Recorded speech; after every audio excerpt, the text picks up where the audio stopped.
Okay, let's get into this. We are doing a deep dive today into the story of a physicist whose work, it didn't just contribute to science, it fundamentally redefined our understanding of the universe. And yet her name is often, kind of an afterthought when people list the greats. Exactly. We're talking about Dr. Chien-Shiung Wu. If you look at the real heavy hitters in 20th century physics, her name has to be right at the top. She had all these powerful nicknames, almost like titles. Like what?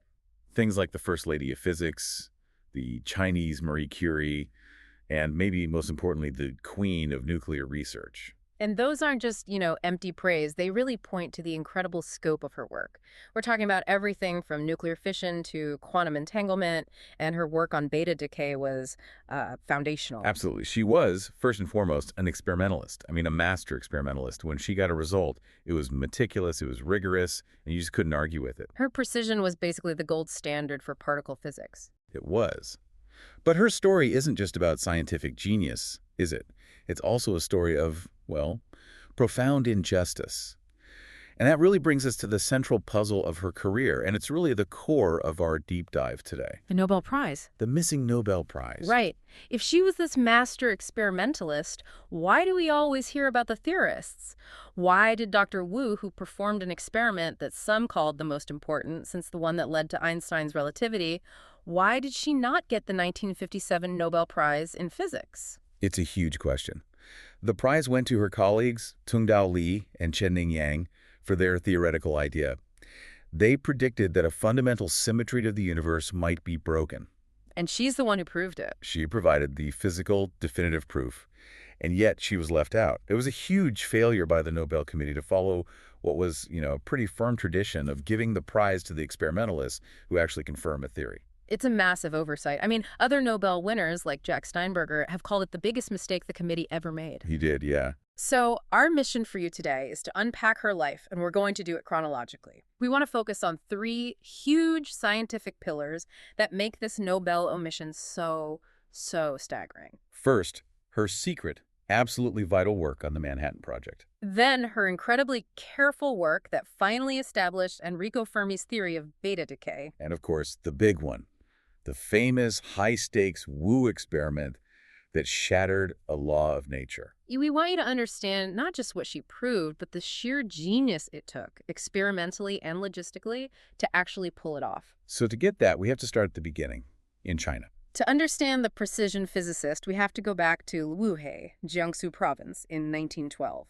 What's amazing right from the start is the environment she grew up in. Her father, Wu Zhongyi, was just incredibly progressive. He really was. For a girl born in rural China in the early 20th century, her upbringing was extraordinary. Her father was an engineer, and he was a social progressive who really believed in education for everyone, especially for women. And he didn't just believe it, he acted on it. That's the key.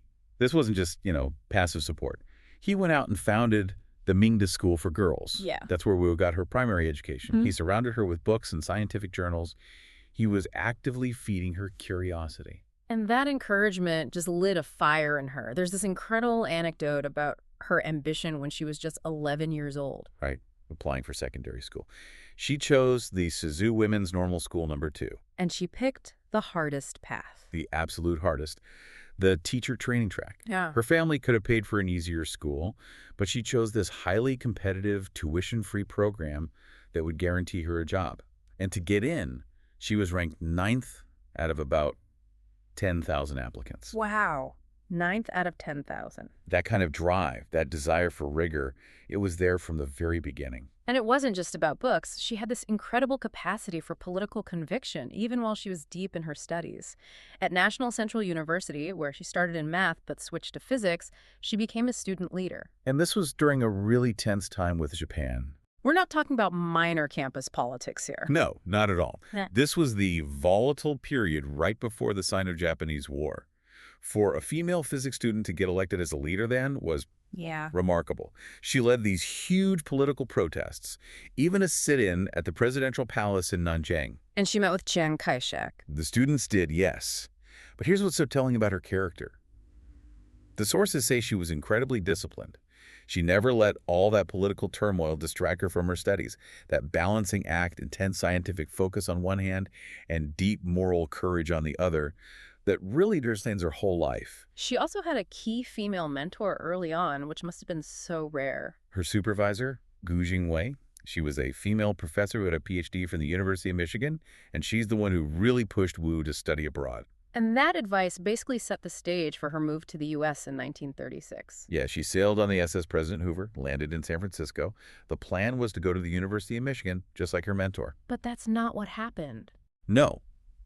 That's when she ran into the first big shock of American academia, and it changed her entire career path. The Berkeley shock, what was that about? Well, she was just horrified by the sexism at Michigan. It was incredibly conservative back then. Women weren't even allowed to use the front entrance of the physics building. You're kidding. Nope. And that was an immediate deal breaker for her. She pivoted and chose the University of California, Berkeley instead, which was much more liberal and, frankly, was the place to be for physics at that time. Right. Berkeley was the epicenter of innovation. It really was. She was immediately immersed in the radiation laboratory, run by Ernest O. Lawrence, the inventor of the cyclotron. She met her future husband, Luke Yuan, there. It was just a hotbed of cutting-edge physics. And her colleagues there, they recognized her talent instantly. Oh, immediately. Luis Alvarez, who would go on to win a Nobel Prize himself, called her the most talented and most beautiful experimental physicist I've ever met. Emilio Segre, another giant, compared her to Marie Curie. He did. But he added that Wu was more worldly, elegant, and witty. Even Lawrence, the head of the lab, said she was the most talented female experimental physicist he'd ever known. But even with all that praise, she still ran into prejudice from the institution itself. Yeah, the department head, Raymond Burge, he respected her talent enough to let her enroll late, but he was on record opposing Asian students getting scholarships. So she was in this weird position where her talent was undeniable, but the system was still pushing back against her. That talent really came to a head with her PhD thesis in 1940. It was incredible not just for its content, but for its unforeseen historical importance. It had two parts, right? Two distinct parts. The first was on something called bremsstrahlung. Which is what, exactly? It's the X-rays that are produced when charged particles, in this case electrons, slow down really fast as they pass by atomic nuclei. She was studying this using phosphorus-32, which emits beta particles. This was her first really deep dive into beta decay, the field that she would just come to dominate. And the second part? The second part was on radioactive xenon isotopes that are produced during nuclear fission. And this is where things get really interesting. One of the physicists on her thesis committee was J. Robert Oppenheimer. The Oppenheimer. The Oppenheimer. And he was so blown away by this second part of her thesis that he apparently believed she knew everything there was to know about something called the neutron absorption cross-section of xenon. That sounds incredibly specific. It is incredibly specific. It's a tiny, esoteric piece of data buried in an unpublished PhD thesis. But that specific number, that little piece of knowledge, would just 4 years later become the key to saving the entire Manhattan Project from a catastrophic failure. It's amazing that Oppenheimer was so impressed. And yet, after she finishes this incredible thesis with recommendations from giants like Lawrence and Segre, what happens? Well, this is where that institutional genius wasn't enough to overcome the institutional barriers. She couldn't get a faculty position. Because she was a woman. An Asian. It was a combination of both. So she stayed at Berkeley for a bit as a postdoc, and then eventually moved to the East Coast with Luke Yuan, who she married in 1942. She took a job at Smith College, I read. She did, and she found it deeply frustrating. It was a teaching-only position, and she had zero opportunity for the research that she was so passionate about. It got so bad she had to write to Lawrence and ask for letters of recommendation just to get out of there. Did Smith try to keep her? They did. They upped her salary and made her an associate professor, but the lack of research was the real problem. So she moved on. She did. She took a much better position at Princeton University, and she actually made history there as the first female faculty member ever in their physics department. She was teaching Navy officers because, it was wartime. But her very specific, very niche expertise was needed somewhere else, somewhere much more important. The Manhattan Project. In March of 1944, Dr. Wu joined what were called the Substitute Alloy Materials Laboratories, or SAM Labs, at Columbia. That's a great code name. It is. She was initially working on radiation detectors, but her role was about to become much, much bigger because of a sudden, terrifying crisis that was unfolding out in Washington state. This is the famous xenon crisis. It's one of those amazing stories where A theoretical disaster is completely averted by this one specific piece of experimental data that almost no one knew existed. That's it, exactly. In September 1944, a Colonel Kenneth Nichols gets in touch with Wu about a massive problem they're having at the brand-new B reactor at the Hanford site. And the B reactor this was the big one, right? The first full-scale nuclear reactor in the world. The very first. Its whole purpose was to produce plutonium-239 for the atomic bomb. It was supposed to sustain a controlled nuclear chain reaction. And at first it worked. It worked brilliantly. Yeah. The chain reaction started up, it was self-sustaining, and then after just a few hours, the reaction rate would just plummet to zero. The reactor would shut itself down, just stop. Then, hours later, it would mysteriously start back up on its own, only to shut down again a short time later. They were caught in this totally useless cycle, and nobody could figure out why. The whole project is on the line. What did they suspect was happening? Well, the top theorists, John Archibald Wheeler and the great Enrico Fermi, they suspected a specific byproduct of the fission process was the culprit, an isotope called xenon-135. Xenon-135. They theorized that it was acting as a neutron poison. It was just sucking up all the free neutrons that were needed to keep the chain reaction going. So it was poisoning its own reaction. That was the theory. But they needed proof. More than that, they needed the exact number. They needed to know precisely how likely xenon-135 was to capture a neutron. That's its neutron absorption cross-section. If that number was big enough, their theory was right. And how do they find that number? This is the crucial part. Emilio Segre, who had been on Wu's PhD committee back at Berkeley, remembered her thesis. He remembered that unpublished second part about radioactive xenon isotopes. No way. Yes. Fermi immediately contacted Wu. She provided them with her typewritten draft, and there it was. Her paper, based on work she did years earlier, confirmed it. Xenon-135 had an absurdly, catastrophically large neutron absorption cross-section, much larger than anyone had predicted. So the reactor design was just wrong. It didn't account for this super poison. It was being poisoned by its own waste product. The xenon would build up, kill the reaction, then it would decay away over a few hours, which allowed the reactor to restart, and then the cycle would begin all over again. And Wu's data was the key to fixing it. It was everything. Her precise number allowed Wheeler to calculate exactly how much more uranium fuel they needed, and critically, how many extra control rods they had to build into the reactor to overcome the poisoning effect and keep it running continuously. So an unpublished thesis by a young female physicist, based on work done years before the project even began, literally rescued the most critical part of the war effort. That's not an exaggeration. Her findings were then used across the project to build the standard model for producing enriched uranium at Oak Ridge, and even to design better Geiger counters. She was a true pioneer of the nuclear age. But she had reservations about it later, didn't she? She did. Like a lot of the scientists involved, she distanced herself from the destructive outcome. She said later she was glad her family in China was safe, but she expressed a hope that humankind could eventually live in peace. Her life's work really turned away from bombs and towards understanding the fundamental laws of nature. Okay, so the war ends in 1945. She accepts a position at Columbia, and in 1952, she becomes the first woman to get tenure in their physics department. Right. And she immediately starts working on these foundational experiments that show the same level of genius she brought to the xenon problem. For instance, her work on quantum entanglement. Yeah, this was in 1949. She was the first person to experimentally confirm the validity of quantum entanglement, that thing Einstein famously called spooky action at a distance. The idea that two particles can be linked no matter how far apart they are. Exactly. She observed the angular correlation of two photons, which proved the calculations of a couple of theorists. It was a really critical early confirmation of this bizarre quantum reality. But the work that really set the stage for her biggest breakthrough was her complete mastery of beta decay. Right. This goes back to Enrico Fermi's famous 1934 theory that describes how beta decay works. A neutron turns into a proton, and it spits out an electron and a neutrino. But by the 1940s, there were problems. The experimental results just weren't quite matching the theory. There were these small, frustrating variances. Even a brilliant experimentalist like Luis Walter Alvarez was getting results that didn't quite line up. So Wu set out to figure out what was going on. And her conclusion was that the problem wasn't with Fermi's theory. No. The problem was with the experiments themselves. She had this hunch that the issue was the way they were preparing the radioactive source material. People were using a thick, uneven film of something like copper sulfate. And why would that matter? Think of it like this. If the source is too thick, the electrons, the beta particles that are emitted, lose some of their energy just trying to escape the material itself before they even get to the detector. Ah, so that energy loss was distorting the measurements. Precisely. It was making the results look inconsistent with Fermi's beautiful, elegant theory. So what was her solution? This seems like a purely practical, experimental genius kind of problem. It was.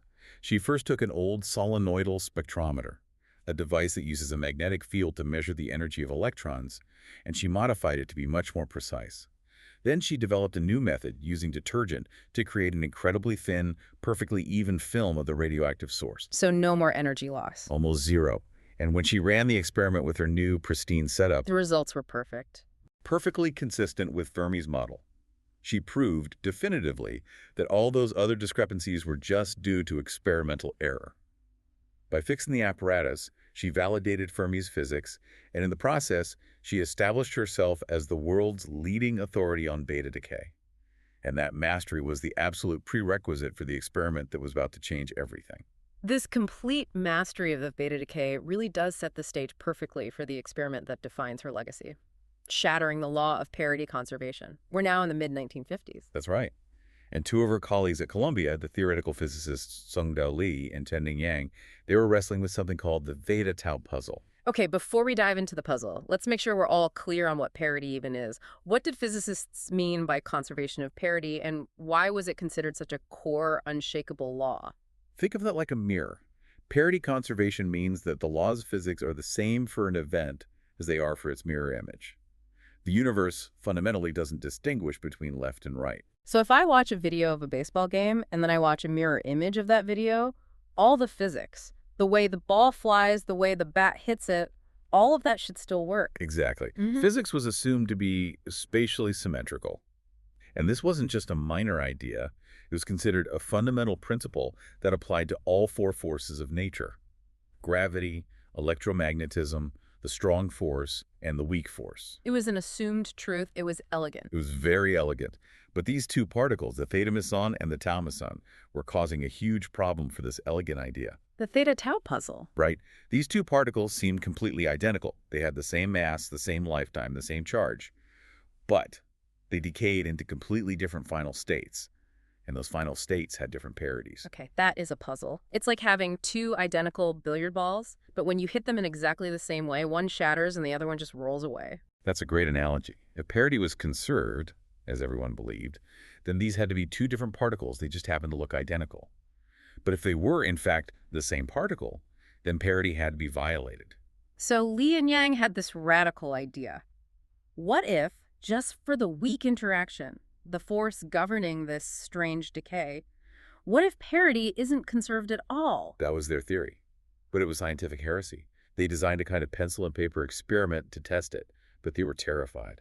If the experiment failed, their careers would be ruined. So they needed someone to perform the experiment whose results would be absolutely beyond question. And there was only one person in the world with that reputation for that kind of work: Dr. Wu. The master of beta decay. Exactly. They went to her, and she immediately saw the importance of the question. She chose to test their theory using radioactive cobalt-60, which is a beta particle emitter. It was her specialty. But the experiment itself, it was almost impossible with the technology of the 1950s. A logistical and technical nightmare, I've heard. A complete nightmare.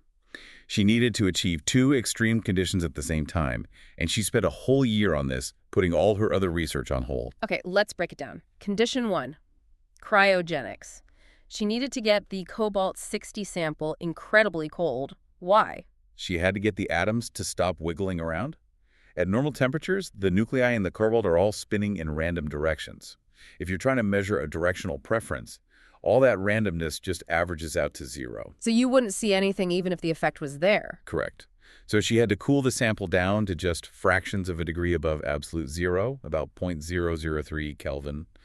She used these specialized liquid helium refrigerators to basically freeze the atoms in place. Once they were frozen, she could move on to condition 2, magnetic alignment. How did she get them all to spin in the same direction? She used a powerful, uniform magnetic field. She put the sample inside a solenoid magnet, which acted like a giant compass for the atomic nuclei, lining up all their spin axes in the same direction. And then the detectors were set up to measure. What? They were set up to count the beta particles that were emitted along the direction of the spin. And the particles emitted against the direction of the spin. If the numbers were the same, symmetry holds. If the numbers were different, symmetry is broken. And she couldn't do this at Columbia. She had to go somewhere else. Right. She had to travel to the National Bureau of Standards in Maryland, which had the specialized cryogenic equipment she needed. This adds a layer of drama, because she's now physically separated from Li and Yang during the most critical part of the experiment. So Li and Yang's prediction was that the emission would be asymmetrical. Yes. They predicted that more beta particles would be ejected in one direction, say, opposite to the nuclear spin, than in the other. And when she finally ran the experiment, what did the detector show? The result was immediate, and it was dramatic. The asymmetry was there, beyond any possible statistical doubt. A far, far greater number of electrons were emitted in the direction opposite to the spin of the nucleus. Parity was violated. Parity was not conserved under the weak nuclear force. This beautiful, elegant principle that everyone had assumed was true was not. The universe at this fundamental level actually does have a preference. It prefers left over right. She called Li immediately. She did. And he asked her, "Are you sure?" Because the implications were just so massive. This wasn't just a small correction. This was shattering a core belief of physics. And the impact was huge. It meant the theta and tau mesons were, in fact, the same particle. Which we now call the Chien, yes. Yeah. And her results were so clean, so definitive, they were confirmed by other labs almost instantly and published right alongside Li and Yang's theoretical paper in the same issue of the journal. The physics community was just stunned. Completely stunned. Otto Frisch said that physicists at Princeton thought it was the most impactful experiment since the Michelson-Morley experiment. The experiment that inspired Einstein's theory of relativity. That's an incredible comparison. It is. Because this discovery really did set the stage for all of modern particle physics. It showed that fundamental symmetries could be broken, and that idea is the absolute foundation of the Standard Model. Okay, let's connect the dots here to something even bigger. You mentioned this discovery led to understanding something called CP violation, and that this helps explain why the universe even exists. That's a huge leap. How do we get from wiggling cobalt atoms to the Big Bang? It is a huge leap, but it follows directly from Wu's result. You see, once physicists realized that parity, the P and CP, could be violated, they started looking at other symmetries. They looked at the combined symmetry of charge conjugation, C, which is swapping a particle for its antiparticle, and parity P. So CT symmetry. Right. And the theory was, if CP symmetry was perfectly conserved, the Big Bang should have created equal amounts of matter and antimatter. And if that happened, they would have all met and annihilated each other, leaving a universe of just energy. No planets, no stars, no us. Precisely. The fact that we are here, in a universe full of matter, means that symmetry must have been broken. There must have been a tiny violation of CP symmetry in the early universe that allowed a little bit more matter to survive than antimatter. And the idea that a fundamental symmetry could be broken at all started with Wu's experiment. Her experiment opened that door. It quite literally provides the foundation for explaining why we have a universe of structure instead of just a void of light. Which brings us back to the great controversy. Li and Yang get the Nobel Prize in 1957 for the theory. Wu, who did the incredibly difficult experiment that proved it, gets nothing. It's just indefensible. As you said, Jack Steinberger called it the Nobel Committee's biggest mistake. Even Wolfgang Pauli, who had famously wagered against parity violation, he was shaken by what he called the sudden death of parity, and he couldn't believe Wu was denied the prize. The decision was also made incredibly fast, wasn't it? The confirmation was in late 1956, and the prize was awarded less than a year later. It was very rushed. It's very likely the committee didn't fully appreciate the immense technical difficulty of what she had accomplished. But we know her peers did. We know now that she received 20 different Nobel nominations between 1958 and 1973. She did eventually get major international recognition, though. Yes, in 1978, she was awarded the very first Wolf Prize in Physics, which is often seen as an award for people who deserved a Nobel but never got one. The parity experiment was her most famous, but her work was far from over. Not at all. In fact, shattering parity just opened up a whole new set of questions about the weak interaction. Which brings us to the conserved vector current, or CVC, hypothesis. That sounds a bit technical. What were Richard Feynman and Murray Gell-Mann trying to do with that? They were trying to build a universal framework. After parity was broken, everyone realized that Fermi's original theory of beta decay needed an upgrade. CVC was basically Feynman and Gell-Mann's attempt to show that the rules for beta decay weren't some random isolated thing, They followed a predictable, conserved pattern, sort of like how electric charge is conserved. A universal law for the weak force. That's what they were after. And once again, to prove their theory, they needed an experimentalist with unparalleled precision. They needed Dr. Wu. Of course. There's a story that Gelman went up to her and asked, sort of jokingly, how long did Yang and Li pursue you to follow up on their work? It was this universal acknowledgement that if you had a foundational theory about the weak force, you had to go to her to prove it. So she took on the challenge. She did. She worked with her team at Columbia, and in December of 1962, she confirmed the CVC hypothesis. This was another huge piece of the puzzle for the Standard Model. It provided a complete solid foundation for Fermi's theory, and also supported the theory of the two-component neutrino, which her parity experiment had actually established in the first place. Feynman must have been thrilled. He was ecstatic. He called the confirmed CVC theory one of his greatest scientific achievements, which shows you how much he valued her experimental proof. And during all this, her work ethic was just legendary. It was. She was made a full professor in 1958 and got an endowed chair in 1973. She worked from 8 in the morning until 7 or 8 at night, most days. Her students called her the Dragon Lady. That sounds intimidating. She was definitely demanding. But you have to understand, in her field, one tiny flaw in preparing a radioactive source could completely invalidate months of work. She knew that better than anyone. But the sources also say she treated her students like family. She'd have lunch with them every day, talk through their problems, personal and professional. It was a balance of extreme rigor and genuine care. And her scientific curiosity went way beyond just particle physics. Oh, absolutely. She co-wrote the definitive textbook on beta decay in 1966, which is still a standard reference today. And she even ventured into biology. She did. She used a technique called mus-power spectroscopy to study the molecular changes in hemoglobin that cause sickle cell disease. And she did these incredibly difficult experiments on a rare process called double beta decay, working 2,000 feet underground in a salt mine to shield her detectors from cosmic rays. All this work kept her in the U.S., though, far from her family in China, which was going through immense turmoil. That's one of the tragic parts of her story. Because of travel restrictions, she couldn't go back to mainland China until 1973, after Nixon's visit started to open things up. And it was a difficult return. Heartbreaking. She learned that her uncle and her brother had died during the Cultural Revolution, and her parents' tombs had been destroyed. It's a measure of her global stature, though, that the premier, Zhou Enlai, personally apologized to her for the destruction.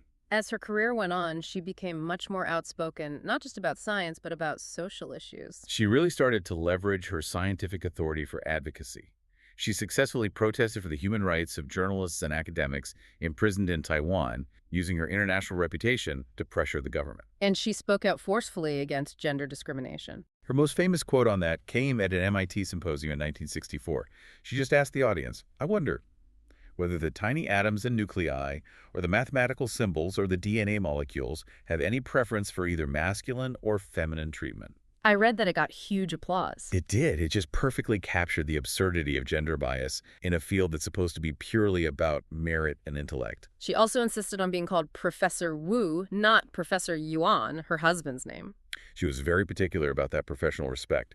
And in 1975, the chairman of her department at Columbia realized she was being paid less than her male colleagues of the same rank, and he immediately fixed it. Her advocacy even reached the White House. It did. In 1975, she became the first female president of the American Physical Society, and in that role, she formally asked President Gerald Ford to create a permanent scientific advisory body for the president. And he did it. He did. Ford signed a law creating the Office of Science and Technology Policy, the OSTP, which institutionalized scientific advice at the highest level of government. That's a direct result of her leadership. She retired in 1981, but her influence didn't wane. Her name was synonymous with quality. The Director General of CERN said that if Wu did an experiment, everyone in physics just believed it must be correct. Her reputation was truth. Maurice Goldhaber had that great quote about her. Oh, it's the best. He quipped that people avoid doing experiments in beta decay simply because they know that Wu Chien-Shiung will do a better job than anybody. That's the ultimate sign of respect from your peers. The honors she received are just incredible. First woman to get an honorary doctorate from Princeton, the National Medal of Science, induction into the National Women's Hall of Fame, And in 2020, Time magazine finally named her Woman of the Year for 1945. For her role in the Manhattan Project, a long overdue recognition. And in the end, her story came full circle. It did. Her ashes were interred at the Mingda School in China, the very school her father founded for girls, where her whole journey began. So after this deep dive, what does it all mean? What's the big takeaway from her life and work? I think the sources show us she wasn't just a scientist. She was this force of nature, a triple threat. How so? Well, first, she was a scientific genius who dragged physics from the comfortable, elegant world of perfect symmetry into the more complex, more interesting reality of the Standard Model. Second, she was a pioneer who literally rescued a critical part of the war effort with knowledge from her unpublished PhD thesis. and third, she was a fearless advocate who used the authority she earned in the lab to fight for human rights and for gender equality. Her entire legacy is this blend of unwavering precision and deep moral conviction. She looked at something everyone just assumed was a fundamental truth, the conservation of parity, and she had the courage and the skill to prove that the universe was actually more complicated and, frankly, more interesting than we had ever imagined. Which leaves us with a final, really provocative thought for you to consider. The discovery of parity violation meant that on a fundamental level, the universe literally distinguishes between left and right. That tiny asymmetry, that small preference, is the reason we exist. So, if the most fundamental rules that govern the smallest particles can be broken, what does that imply about all the other rules and assumed symmetries that govern our own reality? What other impossible symmetries in physics, in biology, maybe even in our social structures, are just waiting out there for another meticulous, dedicated, and courageous experimentalist like Chien-Shiung Wu to come along and shatter them? It's a compelling thought to mull over as we move through a universe that, it turns out, just might have a preferred hand.